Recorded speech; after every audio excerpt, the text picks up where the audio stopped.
Hospital haunted भाग 12। इस कहानी के लेखक हैं प्रेम राठौड़। अंकिता मनीष से अलग होती है। उसके चेहरे पर एक मुस्कुराहट थी। मनीष उसके चेहरे को देखता है। वो खुश था कि अंकिता को यहाँ आकर अच्छा लग रहा था।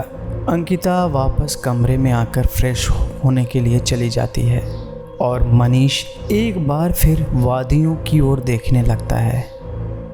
यहाँ का मौसम उसे एक अलग तरह का सुकून दे रही थी। वो इन सब ख्यालों में कितनी देर यहाँ खड़ा रहा उसे पता ही नहीं चला कि तभी अंकिता पीछे से आकर उसके कंधे पर हाथ रखते हुए कहती है, अरे तुम अभी तक यहीं खड़े हो? मनीष अंकिता की ओर देखता है। उसने एक ब्लू कलर का ड्रेस पहना हुआ था। उसके बाल अभी भी थोड़े गीले हुए थे। वहाँ चल रही हवाओं की वजह से उसके बाल हवा में लहरा रहे थे। मनीष एक पल के लिए अंकिता को देखते ही रहता है। वो बिना पल के झपकाई अंकिता को देख रहा था। अंकिता मुस्कुराते हुए कहती है, हेलो मनीष, कहाँ खो गए? मनीष अंकिता की ओर देखते हुए कहता है, सच ही कहा है किसी ने, सादगी की सुंदरता दुनिया के सभी गहनों से कहीं ज़्यादा है। तुम जितनी सुंदर नॉर्मल ड्रेस में लगती हो उतनी सुंदर तो शायद शादी के दिन भी नहीं लग रही थी। अंकिता मनीष की बात सुनकर थोड़ा शर्मा जाती है और वापस मनीष से कहती है, मैं फ्रेश होकर तैयार भी हो गई और तुम अभी भी यहीं खड़े हुए हो, और प्लीज़ जल्दी से कुछ खाने के लिए ऑर्डर कर दो। सफ़र की वजह से भूख और थकान बहुत लगी है। मनीष कहता है, हाँ मैं अभी खाने का ऑर्डर कर देता हूँ। इतना कहकर वह कमरे में रखे टेलीफोन के पास जाता है और खाने का ऑर्डर दे देता है। थोड़ी देर में उनके कमरे पर नॉक होता है। मनीष जाकर दरवाज़ा खोलता है और एक स्टाफ बॉय अंदर आकर खाना टेबल पर रख देता है। मनीष देखता है कि खाने के साथ एक कार्ड भी रखा हुआ है। वह जाकर उस कार्ड को हाथ में लेकर देखता है तो मुस्कुराने लगता है। वह अंकिता की ओर देखता है जो आईने में देखकर अपने बाल संवार रही थी। वो अंकिता से कहता, अब रात के लिए भी थोड़ी एनर्जी इकट्ठा कर लो, ज़रूरत पड़ने वाली है। यह सुनकर अंकिता मनीष की ओर देखते हुए पूछती है, क्यों? रात में ऐसा क्या काम है? मनीष अंकिता के पास जाकर अंकिता के कंधे पर अपना सर रखकर आईने में देखते हुए कहता है, मतलब ये कि रात में डांस पार्टी है और होटल वाले ने सभी लोगों को इनवाइट किया है और इसलिए रात के लिए अभी से तैयारियां शुरू कर दो। अंकिता मनीष की ओर देखकर कहती हो, अब तो रात में बहुत मज़ा आएगा। मनीष अंकिता से कहता है, देखना आज रात की डांस पार्टी में हम भी छा जाएंगे। अंकिता मनीष से कहती है, तुम्हें डांस करना भी आता है? कहीं ऐसा ना हो कि तुम्हारा एक पैर किसी और दिशा में चले और दूसरा किसी और दिशा में। इतना कहकर अंकिता हंसने लग जाती है। अभी अंकिता इतना ही बोली थी कि तभी मनीष अचानक उसका एक हाथ पकड़कर उसे गोल घुमाता है। उसकी कमर में हाथ डालकर उसे अपनी ओर खींच लेता है। मनीष अंकिता की आंखों में देख रहा था। उसके चेहरे पर एक हल्की सी मुस्कान थी। वो अंकिता से कहता है, ये तो तुम रात में ही देख लेना। इतना कहकर मनीष फ्रेश होने के लिए बाथरूम में घुस जाता है और थोड़ी देर बाद वो बाहर निकलता है। वे दोनों खाना खाकर वहीं बेड पर लेट जाते हैं। ठंडी हवाएं खिड़की से आकर उनके शरीर को छूकर एक अलग ही आनंद दे रही थी। ऊपर से सफ़र की थकान की वजह से दोनों को कब नींद आ जाती है पता ही नहीं चलता। बाहर आसमान में सूरज अपनी रफ्तार से चलते हुए पश्चिम की ओर बढ़ रहा था। मनीष और अंकिता मीठी नींद की आगोश में चले गए। वक्त धीरे धीरे बीत रहा था। वक्त एक तरह से अजीब चीज़ है। वो भूतकाल के राज और भविष्य के पर्दों को उठाए बिना अपनी रफ्तार से चलता रहता है। हम इंसान ही हैं जो अपने हालत के अनुसार उसे अच्छे और बुरे का नाम दे देते हैं, पर उसकी ख़ास बात यह है कि वो किसी के लिए नहीं रुकता। शाम हो चुकी थी और धीरे धीरे अंधेरा हो रहा था। होटल में सभी स्टाफ बॉय बहुत जल्दी में लग रहे थे। निकुंज और उसके साथ रिसेप्शनिस्ट विनय दोनों हॉल में पार्टी की तैयारियां कर रहे थे।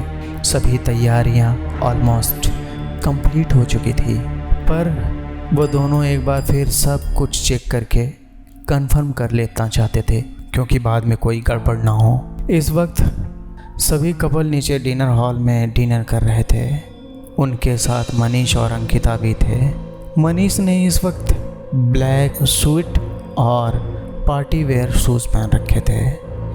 साथ ही अंकिता ने रेड ड्रेस, होठों पर लाल लिपस्टिक और अपने बाल खुले रखे थे। दोनों इस वक्त एक साथ बहुत सुंदर लग रहे थे। कोई भी उन्हें देखकर परफेक्ट कपल कह सकता था। उनके साथ वहाँ कई और कपल डिनर कर रहे थे।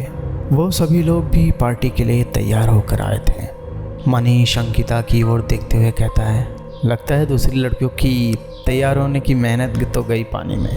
अंकिता पूछती, क्यों? मनीष कहता, अरे तुम जो तैयार होकर आई हो, सभी का ध्यान तो सिर्फ तुम पर ही होगा, तो कहाँ अपनी बीवियों पर ध्यान दे पाएगा, और शायद कुछ लोगों का अपनी बीवियों के साथ झगड़ा भी हो जाए।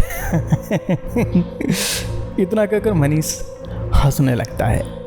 अंकिता मनीष की ओर घूरते हुए कहते, वाह, तारीफ करके बेइज्जती करना तुमसे कोई सीखे।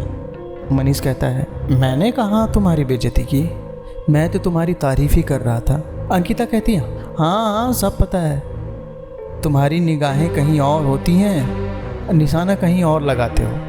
गोल गोल घुमा के बातें करने का तरीका मुझे अच्छे से पता, शायद इसलिए तुमसे प्यार कर बैठी। मनीष कहता है, सिर्फ इसी बात के लिए? ओह गॉड, लगता है इस क्यूट चेहरे को तो कोई कदर ही नहीं करता। इतना कहकर दोनों हंसने लग जाते हैं। अंकिता कहती है, तुम्हारी बातें और खाना हो गया हो तो पार्टी में चलें। देखो सभी लोग धीरे धीरे करके उसी ओर जान रहे हैं। मनीष वहाँ बैठे सभी कपल्स की ओर देखने लगता है जो एक एक करके होटल से बाहर पार्टी हॉल की तरफ जा रहे थे। मनीष और अंकिता बाकी सब उस हॉल जाने लगते हैं। पूरा हॉल धीरे धीरे खाली हो जाता है, पर अभी भी हॉल में एक स्टाफ बॉय था जो अभी भी अपने काम में लगा हुआ था। एक एक करके सभी के खाने की प्लेट किचन में रख रहा था। किचन में प्रेजेंट स्टाफ को भी निकुंज ने पार्टी हॉल में बुला लिया था।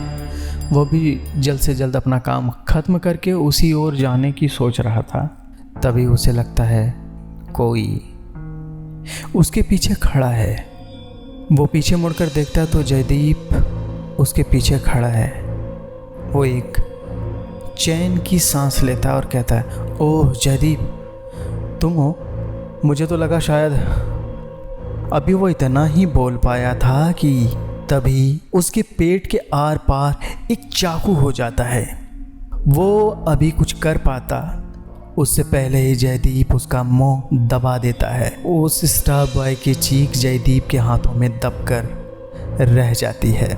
दर्द की वजह से उसकी आंखों में आंसू निकल जाते हैं। वो दर्द की वजह से छटपटाता रहा, पर जयदीप ने उसे अपनी पूरी ताकत से जकड़ रखा था। ऐसा ताकत किसी आम इंसान में नहीं हो सकता है। तभी जयदीप अपनी पूरी ताकत से वह चाकू ऊपर की ओर खींचता है। चाकू ऊपर खींचने की वजह से उसकी पेट की चमड़ी पूरी तरह फट जाती है। इसके साथ उसके पेट से खून के साथ कुछ आंतें भी बाहर आ जाती हैं। दर्द की वजह से उसकी आंखें फट जाती हैं और लाल हो जाती हैं। अब वो दर्द बर्दाश्त नहीं कर सकता था, इसलिए वो ज़मीन पर गिर जाता है। उसे अब और चीखने की ताकत नहीं बची थी। वो कुछ देर ऐसे ही ज़मीन पर छटपटाते हुए अपना दम तोड़ देता है। वो धीरे धीरे करके उसका खून फर्श पर पानी की तरह फैलने लग जाता है। जयदीप वहीं खड़े होकर उसे देखते हुए कहता है, इस बार यह सब थोड़े अलग तरीके से ख़त्म करना पड़ेगा। इतना बोलकर वह मुस्कुराता है। वो चाकू पूरा खून से सना हुआ था और जयदीप का हाथ भी खून से लथपथ था। अब जयदीप स्टाफ बॉय की लाश को किचन की ओर घसीट कर ले जाता है, पर चौंकाने वाली बात यह थी कि उसके खून के निशान ज़मीन पर नहीं पड़ रहे थे, जैसे उसके शरीर का सारा खून किसी ने निचोड़ लिया हो। अब आगे क्या होने वाला है जानने के लिए सुने कहानी का अगला भाग। यह कहानी आपको पसंद आ रही है तो हमें कमेंट के द्वारा ज़रूर बताएं और साथ ही चैनल को सब्सक्राइब कर दें।